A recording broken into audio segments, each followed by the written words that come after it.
Learn how to sew together your hexagons. When you weave on a hexagon loom, you produce a bunch of hexagons and you got to put it together for your project. Whether you're making a cowl, a scarf, a shawl, a blanket, whatever, you can use this technique. Now I have woven in all the tails of all of my hexagons, but you can also use the same technique if you're leaving the tails to sew with. I'm going to teach you how to make a lock stitch to start it if you don't have your tails available, so no fear there. And make sure and have all of these ready and available, and we'll begin. You're going to want to have your yarn to sew with and your tapestry needle, and of course all of your hexagons. You can use this technique for sewing together squares and panels as well that are woven, but this one's just a little bit different because of the hexagon shape and the warp and the weft.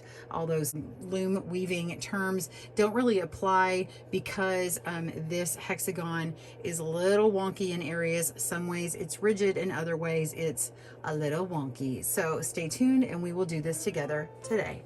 Welcome to GoodKnit Kisses. We're all about helping you stitch your love and love your stitches.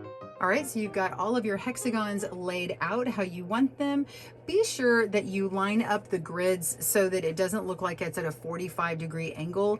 If you have them all lined up correctly, then you're going to notice that these longer ends here are not going to move, and they're going to be more rigid, and the width is going to be rigid. But if I start pulling these two opposite points on the sides, they are more flexible, right? And so if we accidentally lay these down in the wrong way and then start stitching in the wrong direction, it's going to make our work a little wonky and it's not going to line up visually. So be careful of that. One way to help yourself stay seaming in the right place is to use a locking stitch marker of some type. There's lots of them out there. These are just a few. This looks like what I call a old school diaper pin. You just open it up and then go along the edge of one and the edge of the next one, and then lock it together. And this one will do the same over here. I'm going to put these together. By the way, this is one folded over to give a half of a hexagon, and I'm just going to put this little tooth through it and then through this one. And then if I need to pick up my project, or I've got dinner to put on the table and I can't use my table anymore, I can just take this project and move it over, and I haven't lost my place of where I am. And I can pick this up and I can start sewing, which is what we're going to do now. All right, so you want to get your yarn. You can get about 3 times the length of the seams that you're going to be working on. You can get a very long length, but for a blanket or something, you can just continue to add on if you need to. It doesn't have to be like this huge amount of yarn. So I'm just going to pull out about a yard or so and cut it and use that to start seaming in some of these right here. So I'm going to start stitching this together. I've got some yellow yarn. You can use whatever's the main color. Normally I think I would probably just use the gray yarn on this one, but I want you to be able to see it. So hopefully you'll be able to see that. I've got it pinned at the corner points and here so that you can see how I'm stitching it together. Now I am going to show you where I've doubled this one over. I'm going to sew these two together, but it's the same technique whether you're going through one layer or two. So we want to begin by having yarn in our bottom corner. It can be in either spot. I'm going to pick this one here, and I am going to have a left-handed and a right-handed video, so go click down below if you want to get the link for that.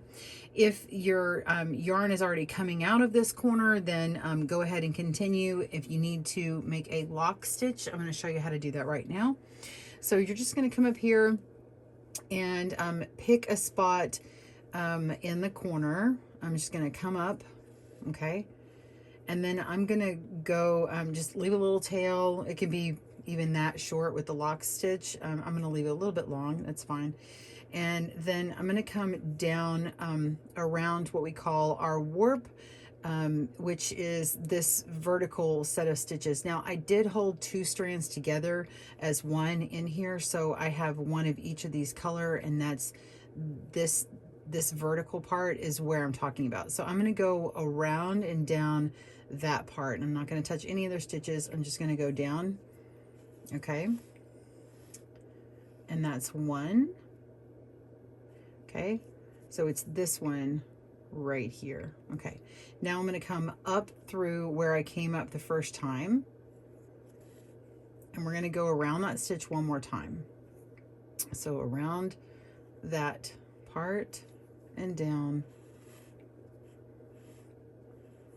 All right, and now we are locked in. So if I'm going to pull on this tail, it's going to be nice and snug and not going anywhere. If you feel like it is slipping, you could go one more time around and it should be locked in. So if your yarn is a little bit slippy, you could do that around it one more time. This is kind of an embroidery technique. Okay, so that's locked in there. And if you want to leave this one nice and long and weave it in a few times and then do another lock stitch at the end, you could totally do that.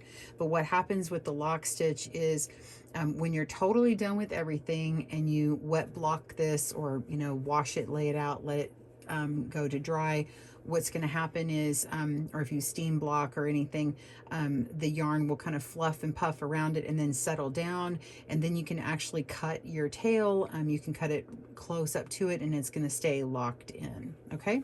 All right, so we're going to ignore this tail now and go ahead and come up through the other side and pick a stitch along the corner, and we're going to come around the corner of this one, just the very outside stitch.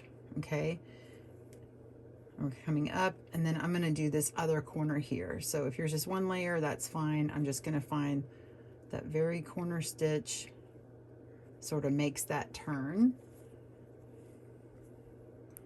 All right, and then pull. All right, now we're going to come back over to our other side, and we're going to go around this vertical stitch that's along this edge here. Now, if you were working on the diagonal side, you're going to have to pick up every single one of these outside stitches. You're not going to have that warp that's got a vertical to it, or even the weft that's going this way. So you're going to have to pick up the edge stitches along. So on this vertical part of the hexagon, that's what I'm working with, that vertical part. So remember, on mine, I'm holding 2 strands as one, so I'm having to go around both colors. Just don't pick up these that are going in this direction. This is called the weft.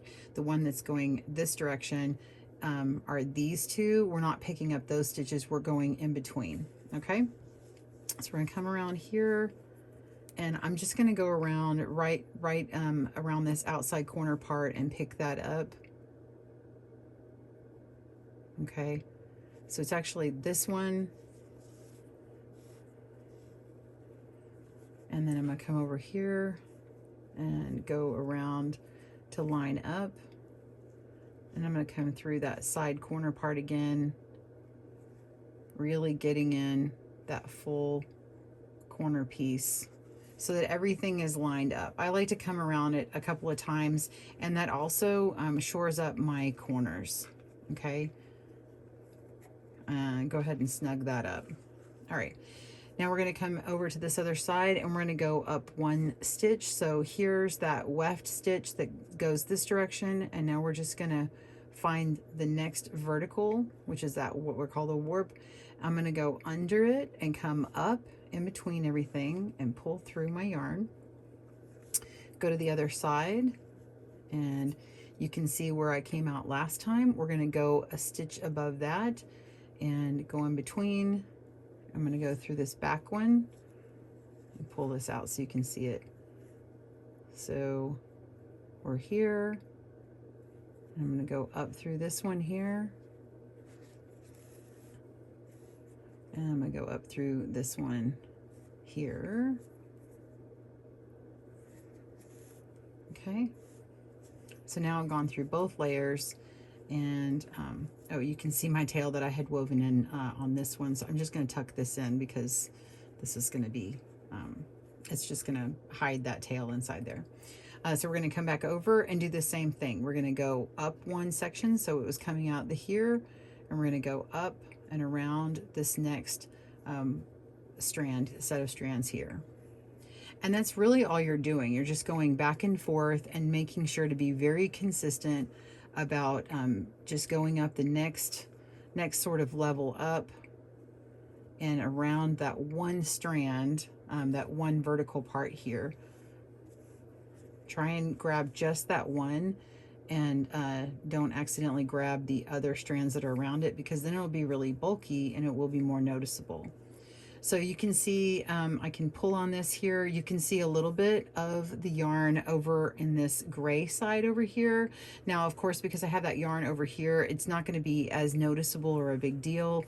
But if I were to use the gray, it would completely match up. So if I was to say, come over here, which this pattern, I'm using a yellow one, I could use gray to weave this in, and it would hide really well. And then over here I could switch to the yellow, and you know, that would be totally fine. Or you could use the same one throughout, and it will blip through a little bit of that color.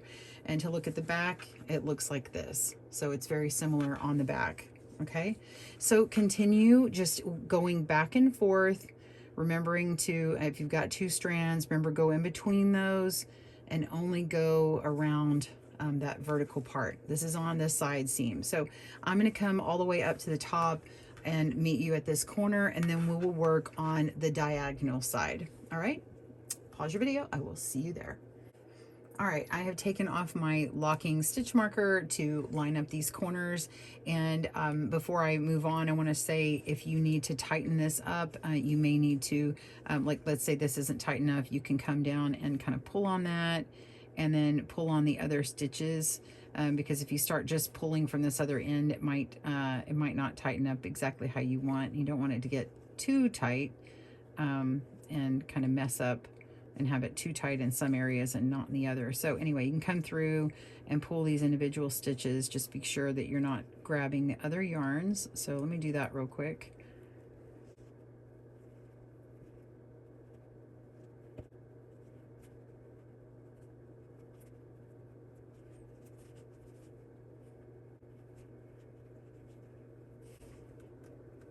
Okay.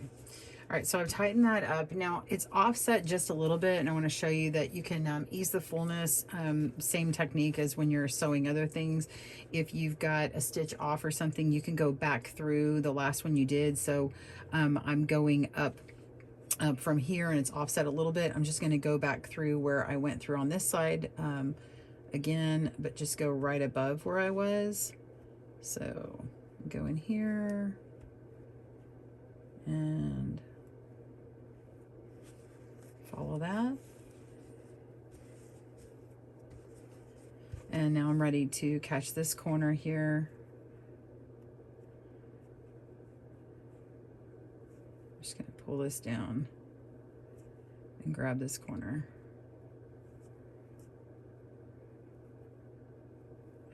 Okay, so I've got the whole thing, both strands of that, and then go through this corner here.